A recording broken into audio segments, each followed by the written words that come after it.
Assalamualaikum warahmatullahi wabarakatuh. Nah, ini Ibu jelaskannya sekilas tentang protein. Protein di sini dia satu senyawa yang mengandung ikatan peptida.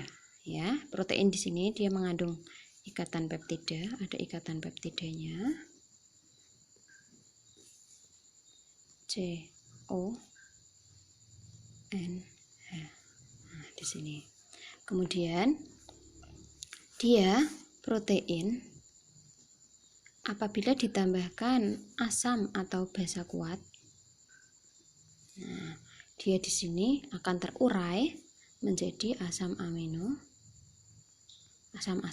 amino. Asam-asam amino di sini dia yang mengandung ikatan peptida, ya. Asam-asam amino yang mengandung ikatan peptida. Kemudian dia penyusun dari protein itu ada berupa unsur karbon, ada nitrogennya, ada oksigennya. Karbon, nitrogen, oksigen. Nah, di sini dia suatu seperti polimer juga ya. Oh, kalian belum dapat kimia organik. Dia di situ terdiri dari asam-asam alfa amino yang dia dengan ikatan peptida membentuk molekul yang besar. Nah, kemudian di sini nanti asam amino itu dia ada yang esensial, ada yang non esensial. Esensial artinya dia bisa diproduksi dalam tubuh. Esensial, ada yang non esensial. Kalau yang esensial di sini dapat diproduksi tubuh. Contohnya ada leusin, histidin, dan lain-lain. Kemudian kalau yang non esensial di sini dia tidak dapat diproduksi tubuh. Contohnya ada glisin, asam glutamat, tirosin, dan lain-lain. Nah, kalian untuk percobaan hari ini protein, percobaannya ada 5 macam. Yang pertama di sini uji kelarutan protein. Nanti protein kalian tambahkan sampel proteinnya nanti albumin ya, atau putih telur di sini. Albumin putih telur ditambahkan ada asam basa dan garam. Asam basa kuat, ada juga garam. Nah, di situ nanti dia akan terlihat larut atau tidaknya. Ingat prinsip yang di atas tadi ya, protein ditambah asam basa kuat. Nah, dia akan terurai menjadi asam amino. Ini terurai itu artinya apa? Artinya dia larut ya, terurai gitu. Kemudian yang kedua itu koagulasi protein. Nah, koagulasi itu apa dia? Kerusakan karena terjadi penggumpalan. Terdenaturasi istilahnya gitu ya.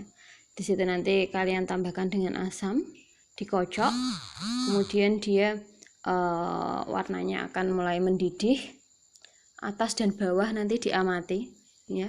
Nanti kalau bagian atas tidak menggumpal, tapi bagian bawah terjadi penggumpalan, berarti dia terkoagulasi ya, terdenaturasi juga.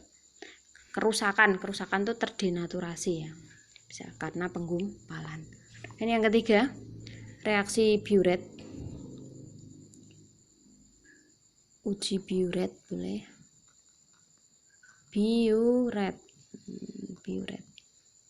Di sini dia untuk menguji ikatan peptida.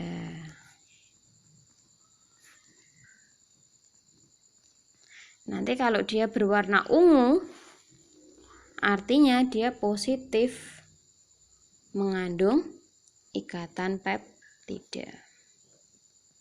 Nah, dia warna ungu di sini karena apa? Terbentuk senyawa kompleks.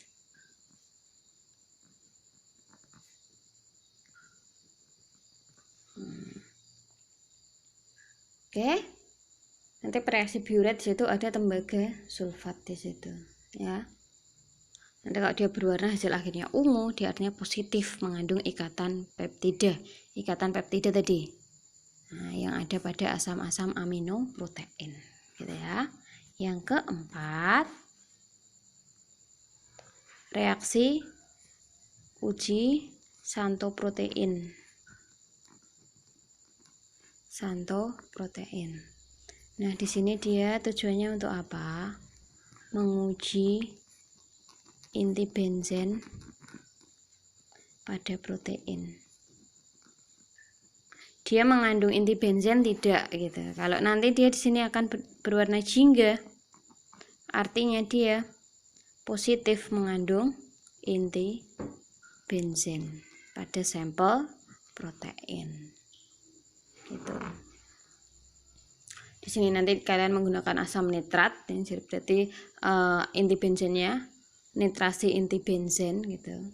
Nanti perubahan warnanya itu bertahap ya. Perubahan warnanya awalnya dia berwarna putih dulu. Putih karena apa? Karena dia ditambahkan asam.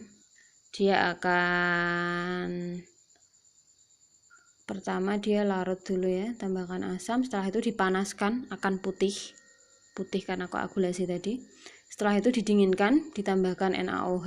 Nah, dari putih ini nanti ketika didinginkan akan menjadi kuning, kemudian tambahkan NaOH akan menjadi jingga. Ini kalau positif. Kemudian yang terakhir ada reaksi dengan ion logam. Reaksi dengan ion-ion logam. Nah, di sini apabila terbentuk endapan,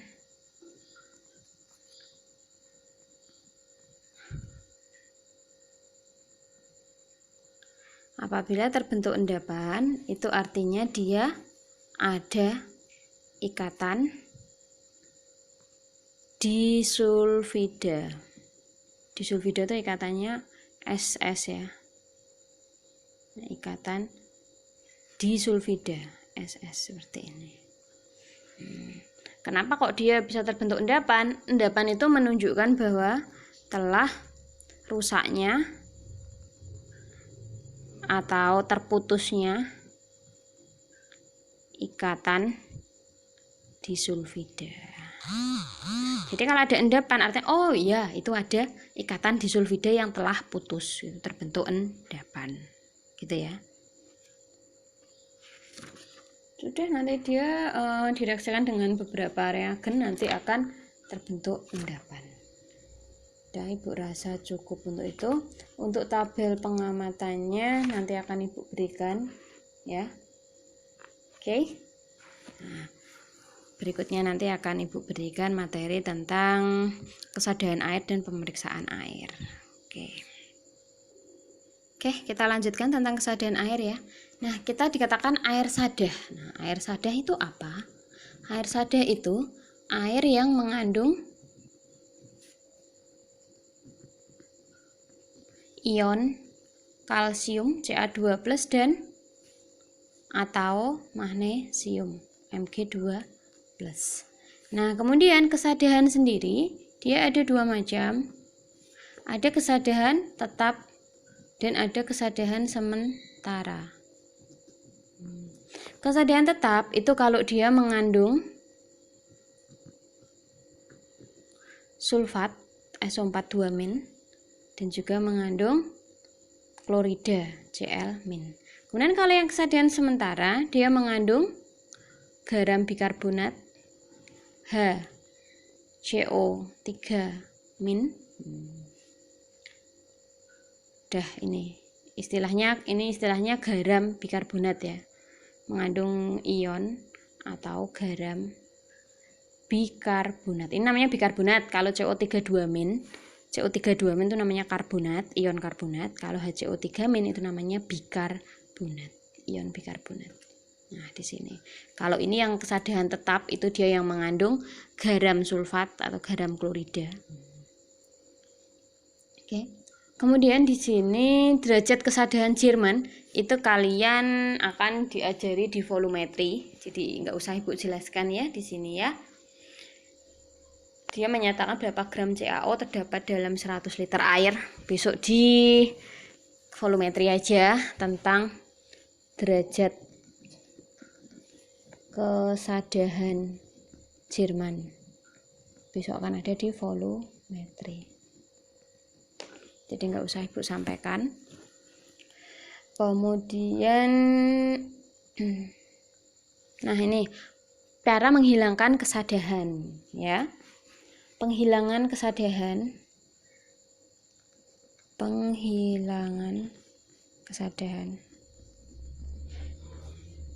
itu kalau yang kesadahan tetap, ada kesadahan tetap dan sementara kan tadi ya. Kalau yang kesadahan tetap di sini dengan penambahan lindi.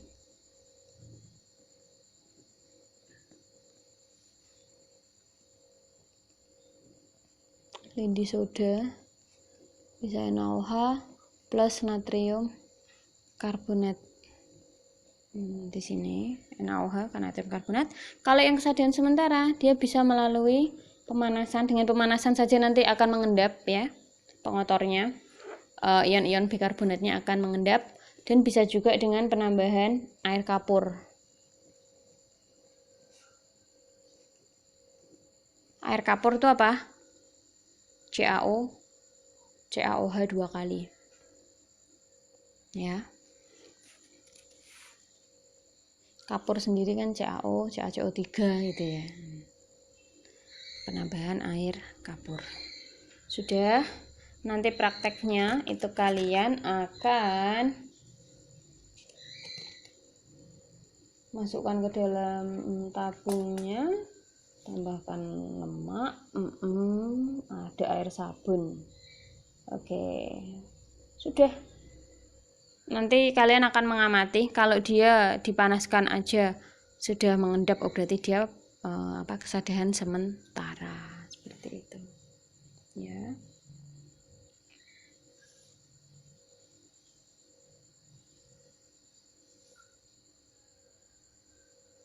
Udah cuman itu ya.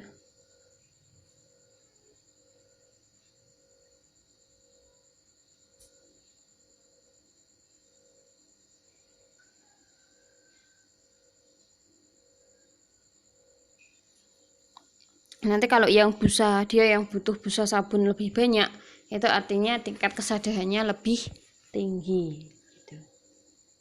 Ya. Jadi kalau kalian ditanya nih, kesadahan tetap itu dia bisa mengandung senyawa apa? Kesadahan tetap mengandung senyawa apa? Tadi kan kesadahan mengandung Ca2+ dengan Mg2+, tetap kan ada SO4 Cl-, berarti dia bisa mengandung CaSO4 atau MgSO4 atau CaCl2 atau MgCl2. Nah, kalau yang kesadahan sementara, nah dia bisa jadi mengandung CaHCO3 2 kali atau MgHCO3 2 kali. Nah, itu. Berasa cukup ya? Nanti silahkan kalau ada yang mau bertanya.